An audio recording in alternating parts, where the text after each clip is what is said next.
It may seem like this footage is from the dash cam of two ordinary travelers driving the wrong way into a storm. But these aren't average passerbys, and this isn't a normal tornado. I was scared too. I was scared too.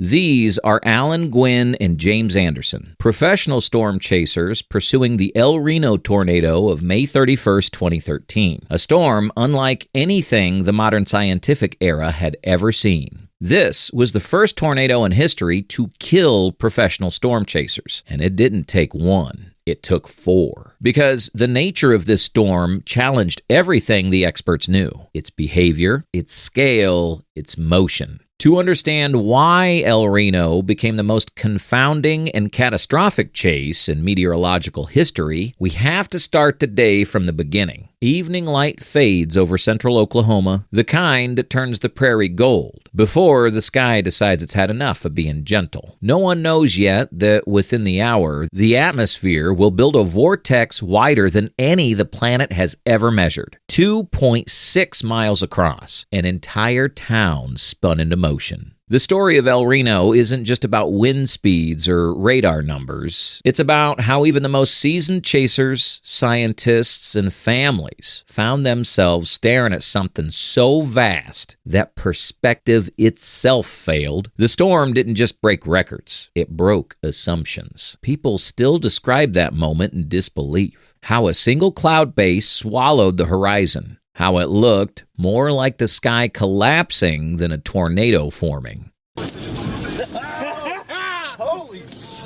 That voice, captured on camera, belongs to a chaser who thought he was filming from a safe distance. He wasn't. None of them were. The 2013 tornado season had already left Oklahoma raw. Just 11 days earlier, an EF5 tornado in Moore tore apart neighborhoods and killed 24 people. The recovery wasn't even half complete when forecasters warned of another, particularly dangerous situation. By late May, storm chasers from across the country had converged on the plains. This was the proving ground, the place where every May either rewards patience or punishes arrogance. Residents of El Reno, a quiet community 25 miles west of Oklahoma City, were used to sirens, but not the kind that send half the city fleeing and half racing toward the storm. That afternoon, both traffic and tension built. Cars lined Reno Road and US 81 as locals tried to decide whether to stay home or run. It wasn't panic yet, but it wasn't calm either. Okay, because it is a big son of a bitch, and we're on it. All right, I'll holler at you later. Bye. So about the southern. I don't know where the hell I'm at. He said it's north of him. So County, on into Oklahoma County. Look at the inflow. Get on up. Get on up. He's gone. You're gonna have to get up. Let me move this here. There it is. There it is again. Keep going. Keep going. Keep going. Keep going. That mix, curiosity and fear, would prove deadly once the storm began to move.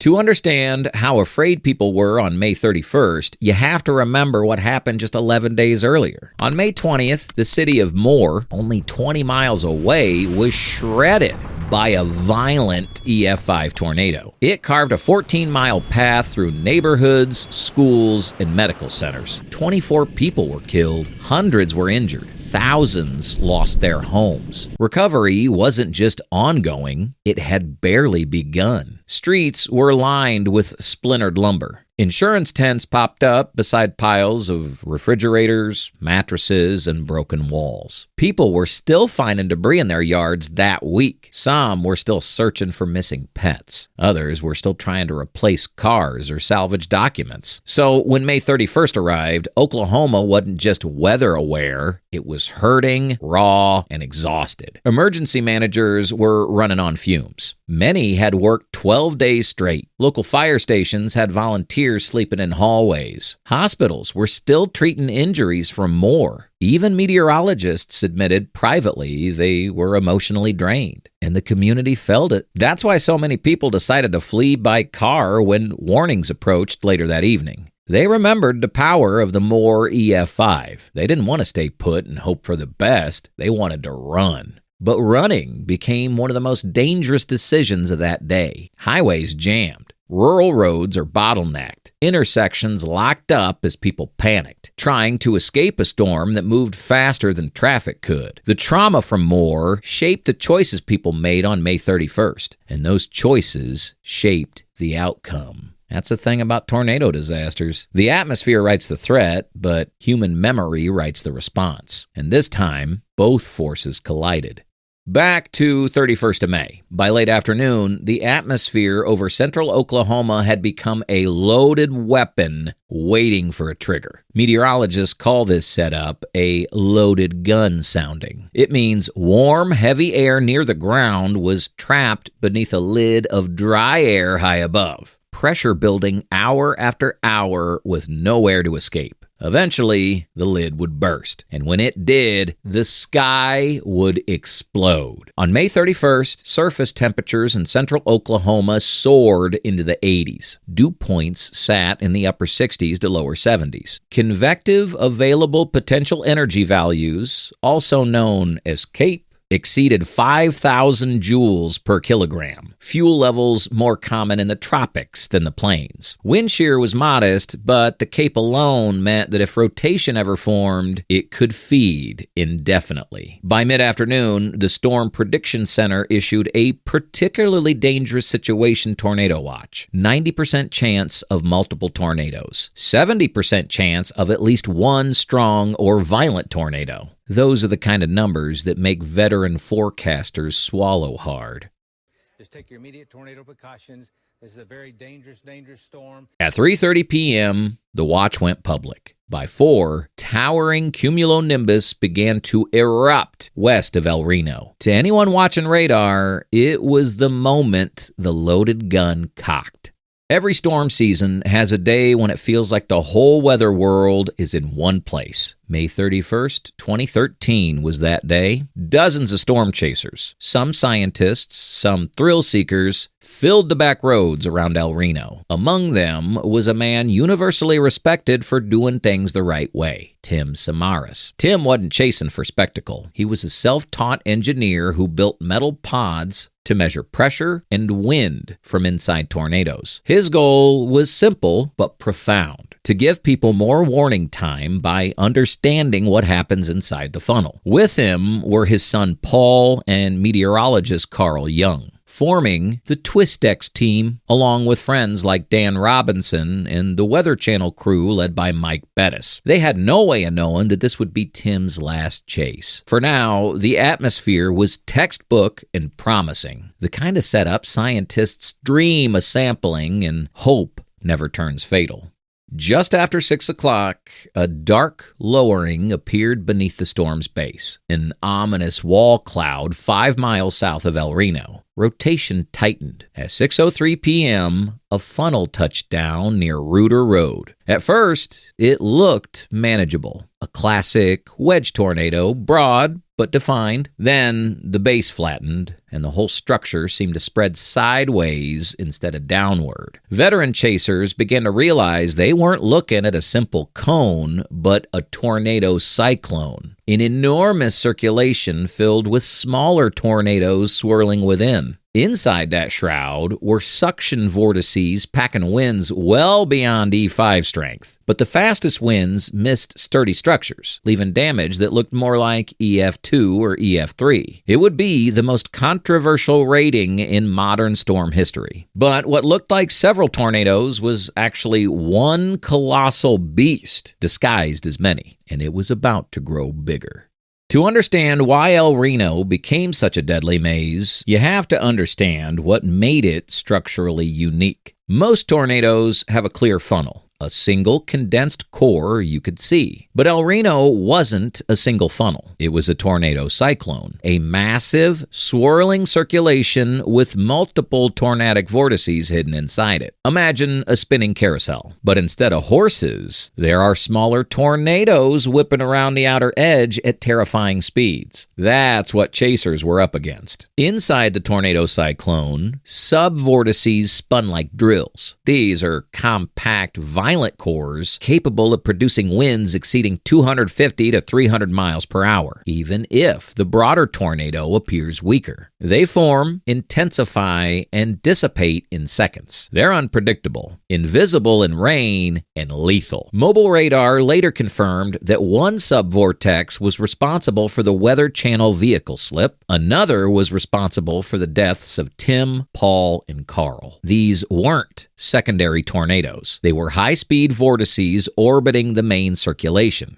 And radar didn't catch all of them. When tornadoes grow as wide as El Reno, 2.6 miles across, radar beams can overshoot key parts of the storm, missing small but violent features. So while chasers thought they were a mile from the edge, they were actually inside a much larger circulation. This is why El Reno challenged the entire meteorological community. It revealed blind spots in radar interpretation. It showed the danger of relying on visual cues in rain-wrapped storms. And it proved that the EF scale, based on damage, cannot always reflect true wind speeds. El Reno wasn't just big. It was complex, layered, deceptive. And inside that deceptive structure were the forces that changed tornado science forever.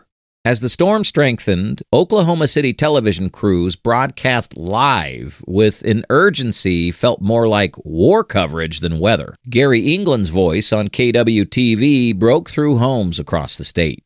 Okay, I'm just going to talk to the folks. This is a tornado emergency, of course, from the parts of the El Reno area on into Yukon. On the ground, roads around El Reno erupted into gridlock. Some drivers headed south toward the Canadian River, only to find bridges narrow or closed. Others tried to turn east toward Yukon and Bethany. It was a traffic nightmare in a storm that moved faster than they could. Chasers found themselves hemmed in by panic and rain. Visibility fell to zero. Radar images showed a massive debris ball stretching nearly 2 miles wide. This was no ordinary twister. It was a rotating weather system on the ground. If it's on top of you, you can't outrun it. I mean, if it's on top of you, very close to you, don't try it. It's a massive, massive circulation. The wind speeds on Doppler radar continue to be something like I really have never seen before. So this is a tremendously strong storm. It is a life-threatening storm. That line from live television would become haunting foreshadowing. Many tried to outrun it anyway.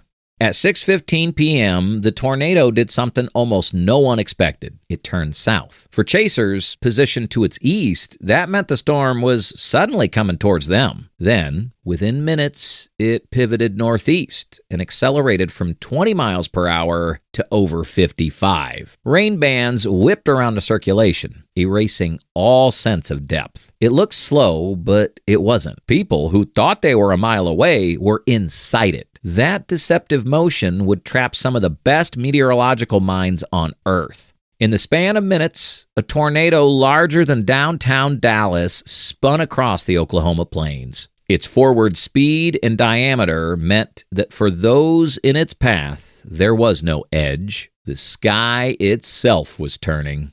6:19 p.m. The Weather Channel convoy is struck first. A subvortex hitting them with hurricane-force winds. Their vehicle rolls hundreds of yards across a field. Miraculously, everyone survives. Mike Bettis later says he felt weightless inside the spinning SUV. They radio for help. A few miles east, Dan Robinson and the TwistX team drive along Router Road. They see the dark mass behind them, but can't judge distance or speed. They continue east for data collection, seconds from disaster. At 6:23 p.m., a powerful subvortex within the main tornado swings north and directly over their vehicle. It hovers for 22 seconds, blasting 200-mile-per-hour winds. The white Chevy Cobalt is thrown half a mile. Tim Samaras, Paul Samaras, and Carl Young die instantly. The transmission from nearby troopers captures the moment of realization that they're going to die. Then came silence. For a community that had long believed science and experience could outwit nature, it was a gut punch. In the aftermath, chasers everywhere pulled over, listening to scanner traffic in disbelief. If Tim Samaras could be killed by a tornado, anyone could.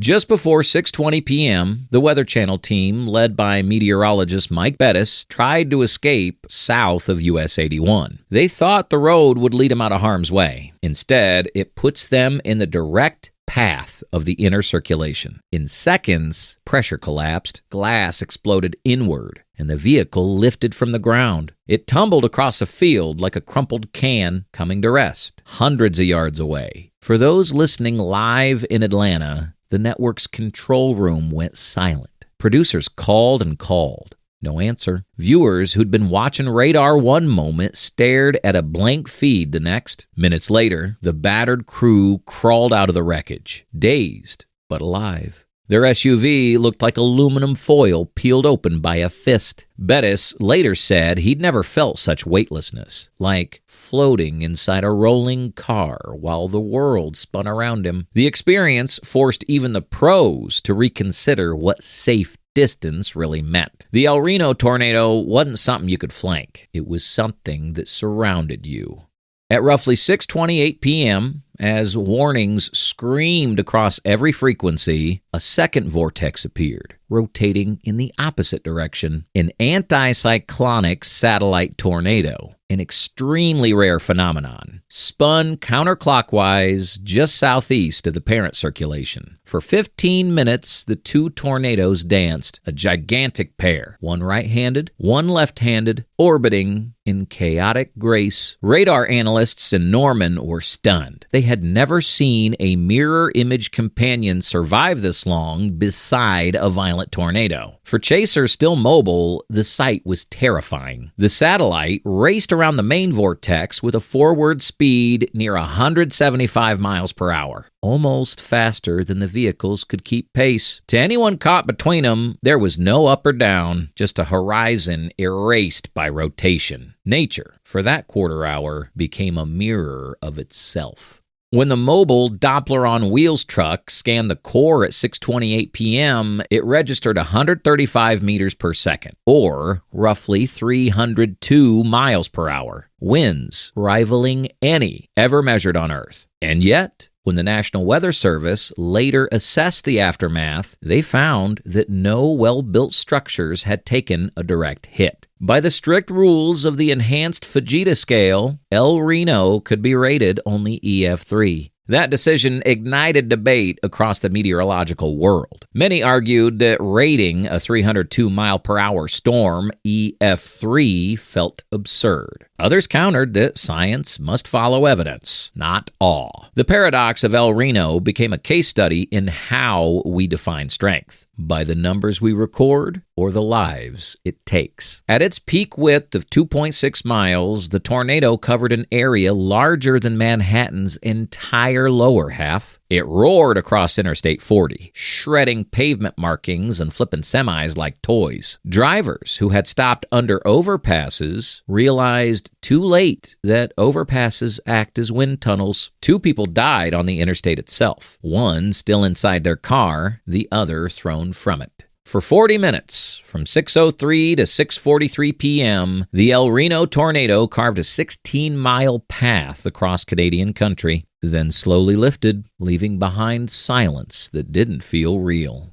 The funnel dissipated, but the storm did not die. Thunderstorms regenerated along the same boundary through the evening, training over the metro again and again. Between 7 p.m. and dawn, 7 to 12 inches of rain fell over the Oklahoma City area. What began as a tornado disaster turned overnight into a flash flood catastrophe. Roads that had served as escape routes earlier became rivers. Vehicles floated through intersections. Rescue boats replaced patrol cars. By sunrise, floodwaters had claimed more lives than the tornado itself. In the glare of the next day, the true toll of May 31st revealed itself. 8 tornado deaths, 151 injuries, and dozens more from the floods that followed. It was as if the atmosphere, unsatisfied with one record, had written another overnight.